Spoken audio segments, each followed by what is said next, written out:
CBT News, celebrating 10 years of delivering the news and content automotive professionals count on. CBT News, 10 years strong. Subscribe today.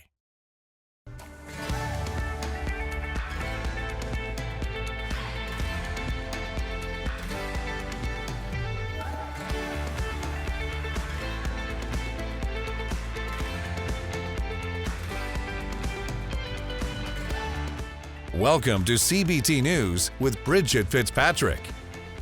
Good morning, everyone. Welcome back to CBT News. I'm Bridget Fitzpatrick. Thank you so much for joining us. Here's Chris Riggins with today's top stories. Thanks, Bridget. Tesla has announced the largest price reduction it has ever implemented in the U.S. The company anticipates these price reductions will increase orders for its electric cars, and analysts from the Bank of America have noted that Tesla's strategy may cause the company to experience a 53% decrease in volume compared to the previously estimated growth of 17%. According to a deposition from a senior engineer at Tesla, a 2016 video the EV maker used to advertise its self-driving technology capabilities did not accurately represent the choices customers had at the time.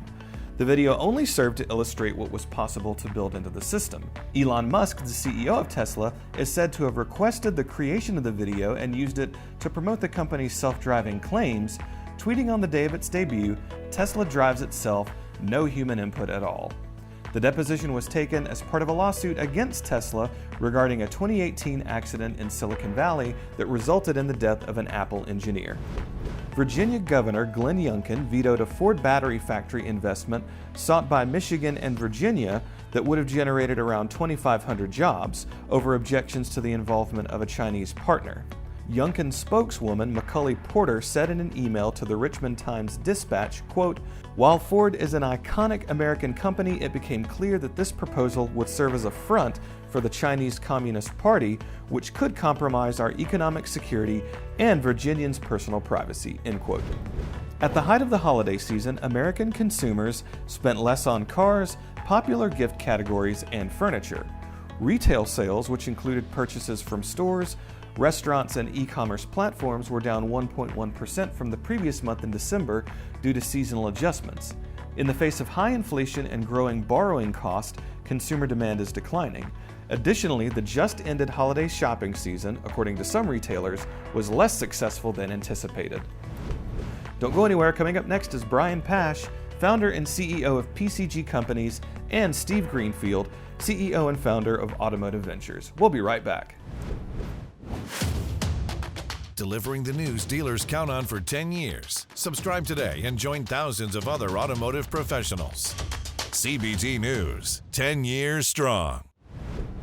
Each year before the NADA show, PCG Companies presents its Lighthouse Award to an automotive executive making waves in the industry. This year, Brian Pash and his team have selected Steve Greenfield, the CEO and founder of Automotive Ventures, for the award. Check it out. Sure. So talk to us about the award and what goes into it. How long have you been running it? I know, I might add, by the way, the full disclaimer, we were the recipient in 2019, so thank you very much for that. Quite an honor, and you don't know what you're in for. I mean, Time Magazine called and wants you. But nevertheless, what goes into the award? Why, and what's the impetus behind it?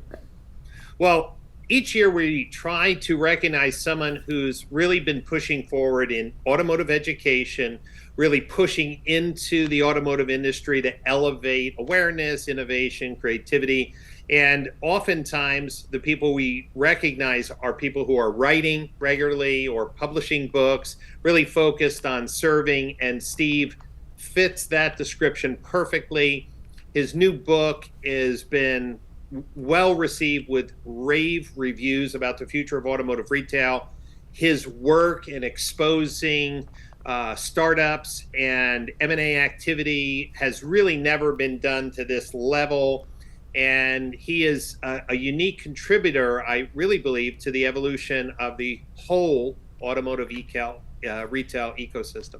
That's right. That's right. Steve, was Talk to me about your goal in giving all of this information, great content that you do, not just here at CBT News, but also on your own blogs and LinkedIn and such. Talk to me about the importance of that in the industry. Sure. I mean, I was a corporate guy for a long time, 20 years, and it always frustrated me with the lack of information out there. Right. Guys like you, frankly, and Brian, do an amazing job of educating the whole landscape, all of the players in automotive. But I still found myself as a corporate employee, like really wanting more.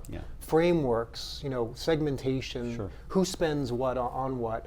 Exposed to these early stage companies. You hear about these big exits, but you never really get to find out about these companies early. I was always amazed going to NAD every year. You go into the far areas of the show floor, out by the restaurant or the hot dog stand, and you see those people in those 10 by 10 booths. That's right. And you talk to these entrepreneurs, and like this may be their first NAD, and they saved every penny to get there that first time. And I think I'm really passionate about entrepreneurs. And think they're the lifeblood of America.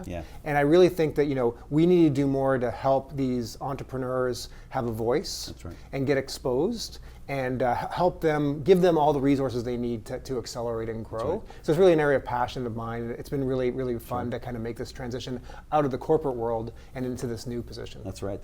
Tell us a little about Automotive Ventures, because it kind of brings two great worlds together, technology and also the availability for dealers to invest in automotive technology, right? Yeah, that's right. So we're on to our second fund. We're calling it the Dealer Fund.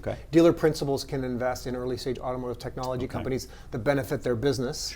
So our first fund was more of a broad mobility thesis globally. This one's very what they would call vertically focused, very focused on working with very progressive dealers that intend to invest, finding out where there are gaps in their operations, and then finding technology solutions that uniquely address those gaps in their operations. And it's been fun. I mean, I now have great relationships with a bunch of dealer principals who are investors. They open up and talk about the pros and cons and where they think the industry is going, which helps me from the book standpoint.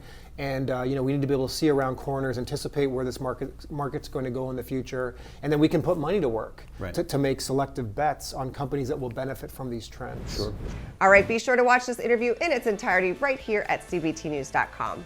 That wraps up our show for today, but we invite you to join us back here again tomorrow morning for all the latest news and trends impacting the retail automotive industry. And be sure to follow us on TikTok, LinkedIn, Facebook, and Twitter. I'm Bridget Fitzpatrick. Thanks for watching, and have a great day. CBT News, your #1 resource for auto industry news and content.